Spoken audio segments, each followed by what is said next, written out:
Wala pang 4 na buwan this year. Ang dami ng accomplishments at achievements ng ating mahalima.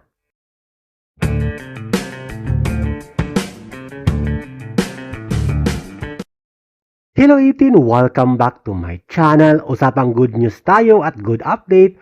Of course, sa ating nag-iisang The King of P-Pop SB19.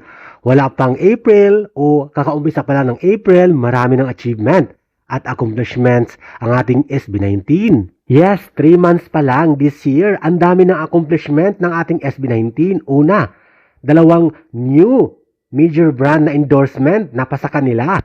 Weverse Community Opening, napasali sila syempre. At 3 collaborations, Julin Chai, Be First at Trihata. Andyan din ang Dunk Showcase, ang upcoming Lollapalooza at syempre ang Summer Sonics sa Japan. Ang bagong girl group nila ilalabas na at syempre ang kanilang album na Wakas at Simula New Album. At marami pang iba, kaya naman congratulations SB19, good luck, sabi nga nila, the more bashing, the more blessings.